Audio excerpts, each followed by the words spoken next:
नमस्ते। थर्ड आई में आपका स्वागत है। एक गंभीर बात है और गंभीर बात यह है कि जम्मू कश्मीर में किसी भी तरह से हमारे जो मतलब जवानों की और अफसरों की शहादत हो रही है वो रुकने का नाम नहीं ले रही। सरकार के अपने तर्क हैं। सरकार का कहना है कि नहीं, बहुत अच्छा है, अमन चैन है, सब आतंकवादियों को ठिकाने लगा दिया गया है और वहाँ पे बहुत ही मतलब दफ़ा 370 हटने के बाद तो सब बिल्कुल कंट्रोल में है और बड़ा अमन चैन है। लेकिन ग्राउंड पे रियलिटी कुछ और है और ग्राउंड पे जो हो रहा है वो जम्मू कश्मीर राज्य के लिए और देश के लिए अच्छा नहीं है। कल पुंछ में 5 जवान की अब तक मौत हो चुकी है, 2 गंभीर रूप से घायल हैं और ये जो 5 जिन्होंने शहादत दी है ये कोई रूटीन ड्यूटी पे नहीं थे। ये उस जगह थे जहाँ पे इस तरह की कार्रवाई होने की संभावना थी और घात लगा के इनको मारा गया है। ये पहले थोड़ा ये भी समझ लें, क्योंकि मैं इसकी एक पॉलिटिकल बात भी करूँगा। मैं थोड़ी बात करूँगा कि ये इतनी बाढ़ क्यों आई है, एकदम से आप देख रहे हैं कि बाढ़ आ गई है टेररिस्ट अटैक की। मैं सबसे पहले ये बात कह दूं कि ये जगह क्या है ये समझ लीजिए। देखिए, जो देश है उसमें एक हिमालय रेंज है, सबसे ऊपर नॉर्थ में हिमालय रेंज है, जहाँ से एक तरफ चाइना हमें टच करता है, एक तरफ पाकिस्तान टच करता है। लेकिन इस जहाँ पे इस समय जो ये टेररिज्म और आतंकवाद का अड्डा बना हुआ है, जो केंद्र बना हुआ है, वो है लोअर हिमालय की पीर पंजाल माउंटेन्स, पीर पंजाल जो हिल है। ये पीर पंजाल में बहुत से दर्रे हैं, बहुत से पासेस हैं, हम और आप जानते भी हैं। ये नीचे की तरफ है, लोअर हिमालय बोलते हैं। इसमें एक बहुत दर्रा आपको अगर याद हो, हाजी पीर का दर्रा हुआ करता था। हालांकि हाजी पीर का दर्रा 1948 में, फिर 1965 में हमने जीत भी लिया था। हाजी पीर के दर्रे की बहुत से जो अफसर ने जाके वहाँ पे उस पर कब्जा किया था भारतीय सेना के, उसमें से एक मेरे बुआ के लड़के हैं और वो अभी जीवित हैं, अमेरिका में रहते हैं। स्कीइंग के बड़े मतलब स्टार हैं, उस समय स्कीइंग करते हैं, अब उस समय तो सेना में थे, पारास के वो हैं, वो अभी जीवित हैं। उनके पास वो सारी फ़ोटो हैं जब हाजी पीर दर्रे पे हमने कब्जा किया था।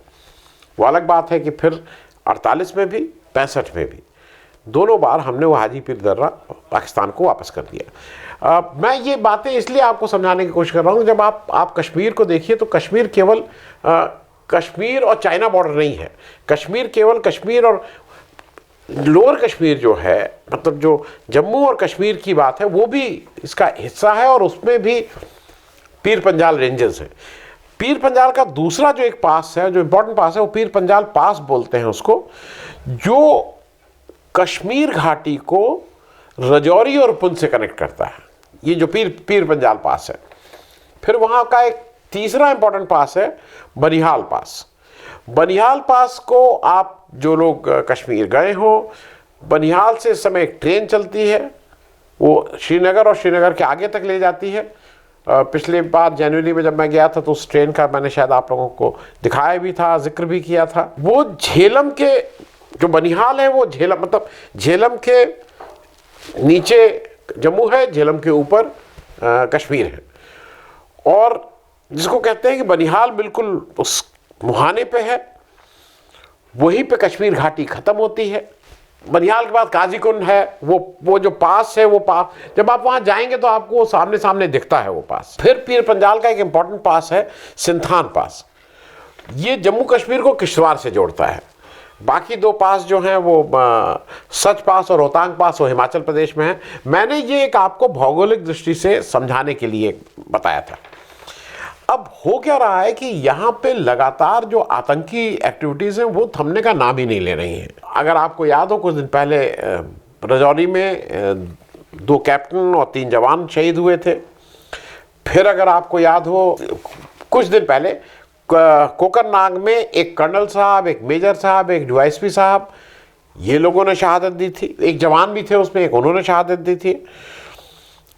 मुख्य बात यह है और जिसलिए ये थोड़ा चिंता का विषय ज़्यादा है कि ये इस जगह आतंकवाद ने करीब 2 दशक बाद सर उठाया है। 2001-2002 के करीब बहुत से लोगों ने शहादत दी थी, आतंकवाद कम हुआ था और उसके बाद काफ़ी दिनों तक ये डॉर्मेंट था, लेकिन ये फिर एकदम से एक्टिव होता हुआ दिखाई दे रहा है। इसमें कुछ लोगों का, इस तरह का जो इसके विशेषज्ञ हैं, उनका मानना है कि जो जम्मू कश्मीर की स्पेशल स्टेटस जब से ली और राज्य को यूनियन टेरिटरी बताया है, तो वो भी एक इसका बड़ा कारण है। इसका मतलब ये नहीं कि इसको फिर से समझने की कोशिश करिएगा, जो जम्मू कश्मीर के बाशिंदे हैं वो इसमें इन्वॉल्व नहीं है, लेकिन जो सीमा पार से पाकिस्तान जिस तरह की एक्टिविटी और हरदम ताक में और घात में रहता है कि कैसे भारत में को तंग किया जाए, वो हरदम से रहता है 1947 के बाद। उसमें अगर वहाँ की लोकल आवाम किसी कारण से असंतुष्ट है, गुस्सा है, उदासीन है, तो इस तरह के जो सीमा पार के लोग वहाँ आते हैं, उनको काम करने में, इस तरह के गतिविधियों में जो पाकिस्तान स्पॉन्सर्ड है, उनको आसानी होती है।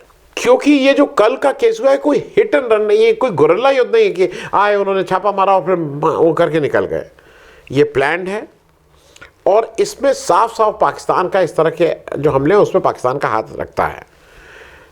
क्योंकि ये जो पुंछ वाला था, ये 20 दिसंबर को ये ऑपरेशन शुरू हुआ था, वहाँ पे टेररिस्ट को खोजा जा रहा था और पूरे एक दिन बाद 31 दिसंबर को शाम को 3:45 पे आतंकवादियों ने घात लगाकर हमारे जवानों को गोली मारी, मतलब उनकी हत्या की। अब एक चीज़ और है, इसके जो कुछ विशेषज्ञ ये भी कह रहे हैं कि जो पाकिस्तान स्पॉन्सर्ड ये सारा कुछ हो रहा है, उसमें वो क्या कर रहे हैं कि वो अब हमारे जवानों को, हमारी सुरक्षा फोर्सेस को पर्वतीय क्षेत्रों में ले जाके और वहाँ पे उनसे मुठभेड़ कर रहे हैं।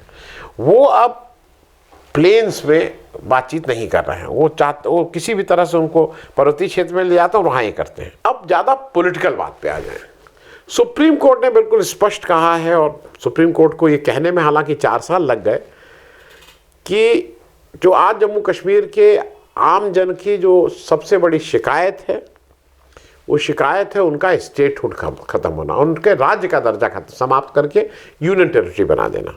उस पर मैं आगे बोलूँ उससे पहले मैं एक आपको छोटा एक और चीज़ दिखा देना चाहता हूँ, जिससे आपकी कुछ क्लैरिटीज़ हो जाएंगे। अमित शाह का एक बयान जो उन्होंने 5 अगस्त 2019 में, जब वो धारा 370 हटाने की को पेश कर रहे थे लोकसभा राज्यसभा में, तब उन्होंने जो बयान दिया था, वो बयान देख लीजिए। मैं कहता हूं हमें 5 साल दे दीजिए, हम कश्मीर को देश का सबसे ज्यादा विकसित राज्य बना दें। मैं कश्मीर घाटी के युवाओं को कहना चाहता हूं, भरोसा करिए नरेंद्र मोदी जी की सरकार पर, कुछ नहीं होने वाला। ये बरकरार रहे हैं, गुमराह कर रहे हैं, जो आपको अपनी पॉलिटिक्स के लिए कर रहे हैं, उनकी मत सुनिए।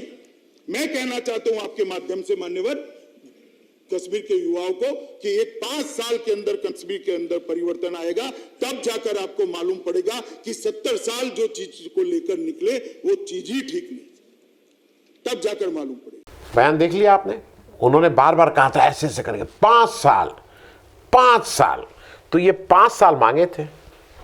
5 साल में उन्होंने कहा था कि कश्मीर इस देश का सबसे विकसित प्रदेश हो जाएगा। तो 4 साल और 4 महीने से ज़्यादा तो हो चुके हैं, 8 महीने से कम बचे हैं, 7 महीने बचे हैं। आपको लगता है कि 7 महीने में कश्मीर इस देश का सबसे विकसित प्रदेश हो जाएगा, या जैसा बकौल अमित शाह खुद कहे हैं पहले भी कि ये भी कोई जुमला था? क्योंकि पार्लियामेंट के अंदर जब आप बोलते हैं तो आप जुमला नहीं बोल सकते हैं, आप झूठ नहीं बोल सकते हैं। आपने फ्लोर ऑफ द हाउस पे जो वादा इस देश से किया था, उसको भी याद दिलाने का समय आ गया है। लोग आपसे पूछें कि आपने ये क्या वादा किया था। अच्छा, दूसरा जो सुप्रीम कोर्ट ने कहा है, एक तो स्टेटहुड, उसने कहा है कि जल्दी से जल्दी इनकी स्टेटहुड वापस करिए, और दूसरा सुप्रीम कोर्ट ने कहा है कि आप वहाँ इलेक्शन सितंबर 2024 से पहले अवश्य करा दीजिए। अब सितंबर का क्या वो है, लेकिन मतलब वहाँ इलेक्शन नहीं हुए हैं। वहाँ 2014 में आखिरी इलेक्शन हुए थे, उसके बाद इलेक्शन ही नहीं हुए राज्य सरकार के। वहाँ पे नित्यानंद राय जी हैं जो गृह राज्य मंत्री हैं, उन्होंने एक फिगर दिया था, हालांकि वो पुराना फिगर है, उनके अनुसार 87 सिविलियन और 99 सिक्योरिटी फोर्सेस 5 अगस्त 2019 से नवंबर 2021 तक मारे जा चुके थे। ये उनका फिगर है। 99 सिक्योरिटी फोर्सेस मारे गए थे 5 अगस्त 2019 से 2021 नवंबर तक। 2022 में 30 मारे गए, 2023 में 28 मारे गए। 2023 में ये दिसंबर से पहले की फिगर है। दिसंबर में शायद 3 लोग 6 दिसंबर को मारे गए, 5 कल मारे गए। मतलब ये फिगर मोटे तौर पे 160-165 के आसपास आ रहा है। ये बात मैं सिर्फ इसलिए कह रहा हूँ कि ये सारे फिगर एक साउथ एशिया टेररिज्म पोर्टल है। एक सिंगापुर की संस्था है, इंडिपेंडेंट संस्था है, वो दुनिया भर के इस तरह की टेररिस्ट एक्टिविटीज़ में कहाँ कितने लोग मारे जा रहे हैं, कितनी सिक्योरिटी फोर्सेस हैं, इसको इकट्ठा करते हैं और उसमें एक ज़बरदस्त डेटा उनका रहता है। वो आप भी चाहिएगा तो उसको आप खुद गूगल करके देख सकते हैं। अब मैं इसकी सबसे सेंसिटिव बात पे आ रहा हूँ, और वो सेंसिटिव बात को शुरू करने से पहले मैं राहत इंदौरी का एक शेर पढ़ देना चाह रहा हूँ कि सरहदों पर बहुत तनाव है क्या, जरा पता तो करो चुनाव है क्या। ये शेर उन्होंने 5-7 साल पहले कहा था। उनको मरे हुए भी अब तो 2-3 साल हो गए, लेकिन ये शेर आप सुन लीजिएगा और उसके बाद जो मैं डेटा दे रहा हूँ उस डेटा को एनालाइज करिएगा, और मैं उसके बारे में अपनी कोई राय नहीं दूंगा, आप अपनी राय बनाइए। मैं उस टेबल को आपके साथ साझा कर दे रहा हूँ। 11 अक्टूबर 2021 में सुरंगकोट में 5 जवान मारे जाते हैं। मैं अभी सिविलियंस की और टेररिस्ट की बात नहीं कर रहा हूँ, हमारे जो जवान शहीद हो रहे हैं। 2021 16 अक्टूबर 2021 में पुंछ में 4 जवान मारे जाते हैं।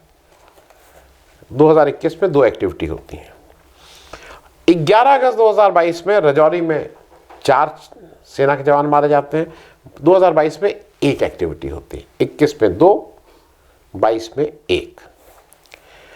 अब सुनिए, 5 मई 2023 में राजौरी में 5 जवानों की ने शहादत दी। 5 अगस्त 2023 में कुलगांव में 3 जवानों ने शहादत दी। 19 अगस्त 2023 में खाई मटक में 9 जवानों ने शहादत दी। 13 सितंबर 2023 में अनंतनाग में 4 जवानों ने शहादत दी। अक्टूबर 2023 में पुंछ में 5 कमीशन ऑफिसर्स ने शहादत दी। नवंबर 2023 में राजौरी में 5 जवानों ने शहादत दी। 6 दिसंबर के आसपास 1 शहादत हुई और 21 दिसंबर 2023 को पुंछ में 5 शहादत हुई। कुल ये जो जवान हमारे मारे गए अलग अलग घात लगा के अलग अलग, उसमें 23 में कुल 1, 2, 3, 4, 5, 6, 7, 8 अब तक हो चुके हैं। 2021 में 2, 22 में 1 और 23 में 8। और फिर मैं उसी शेर के साथ ख़त्म कर रहा हूँ, कुछ पता तो करो चुनाव है क्या। धन्यवाद, थैंक यू।